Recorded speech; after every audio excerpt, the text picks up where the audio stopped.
Assalamualaikum warahmatullahi wabarakatuh. Ramai di antara kita yang bercita-cita untuk menjadi tetamu Allah, iaitu mengerjakan umrah. Tapi sebelum kita menjejakkan kaki ke Tanah Suci mengerjakan umrah, penting untuk kita faham dan kita belajar satu persatu apakah itu rukun umrah. Sebab rukun inilah yang akan menentukan sama ada kita punya ibadah umrah sah ataupun tidak sah. Jadi marilah kita fahami satu persatu apakah rukun-rukun umrah. Kita belajar dengan hati yang tenang dan juga niatkan dengan ikhlas. Umrah ialah ibadah yang dilakukan di Tanah Suci Mekah, yang mana ibadah ini dimulai dengan berniat di miqat dan diakhiri dengan bertahallul. Secara ringkasnya ada 5 rukun umrah dan setiapnya kita lakukan satu persatu mengikut tertib. Rukun umrah yang pertama adalah niat ihram, iaitu berniat mengerjakan umrah di tempat yang ditetapkan, iaitu yang dipanggil miqat. Contoh niat ihram adalah seperti sahaja aku menunaikan umrah dan berniat ihram kerana Allah Ta'ala. Apabila kita telah melafazkan niat untuk menunaikan umrah, maka bermulalah pantang larang ihram. Jadinya kita perlu melaksanakan ataupun menjaga setiap pantang larang ihram yang ditetapkan. Rukun umrah yang kedua pula adalah tawaf di Kaabah.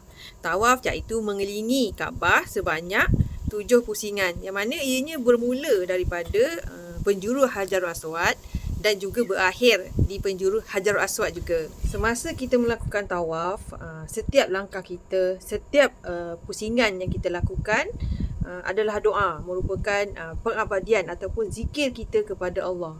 Jadinya semasa mengelilingi Kaabah, kita perlulah fokus berzikir dengan hati yang ikhlas, dengan jiwa yang tenang, mengharapkan keredaan Allah dengan setiap langkah yang kita melakukan pusingan.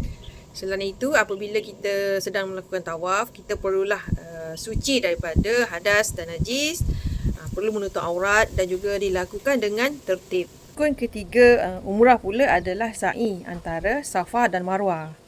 Sa'i adalah berjalan sebanyak 7 kali berulang-alik di antara Bukit Safa dan juga Bukit Marwah. Melalui ibadah sa'i inilah kita dapat mengenang ataupun menghayati kisah pengorbanan isteri Nabi Ibrahim, iaitu Siti Hajar, yang berusaha mencari air untuk anaknya Nabi Ismail. Dan dari pengorbanan ataupun kisah Siti Hajar yang mencari air tersebut, lahirlah Telaga Zamzam. Itu air Zamzam yang digunakan oleh seluruh umat Islam yang datang ke Mekah untuk menunaikan umrah ataupun haji. Melalui ibadah sa'i inilah kita dapat belajar ataupun mendapat pengajaran.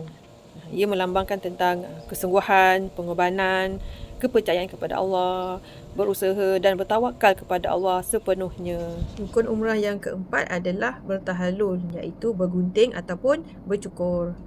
Maksud tahallul adalah keluar ataupun tanda kita keluar daripada syarat-syarat ihram. Bagi jemaah lelaki disunatkan untuk bercukur ataupun menggunting keseluruhan rambut. Manakala bagi jemaah wanita pula hanya cukup dengan menggunting 2-3 helai rambut. Rukun umrah yang kelima pula adalah tertib. Tertib maksudnya kita melakukan satu persatu rukun umrah daripada niat, iaitu ihram, tawaf, sa'i dan juga bertahallul mengikut dan juga mengikut tertib satu persatu. Apabila kita telah selesai semua rukun-rukun umrah tadi yang dilakukan mengikut tertib, insya-Allah ibadah umrah kita akan diterima Allah. Inilah dia semua 5 rukun umrah yang menjadi asas kepada ibadah yang penuh makna ini. Umrah bukan sahaja perjalanan jasad, tapi perjalanan hati menuju Allah. Semoga kita semua diberi peluang dan kesempatan untuk menunaikan umrah dan menjadi tetamu Allah. Terima kasih kerana menonton. Assalamualaikum warahmatullahi wabarakatuh.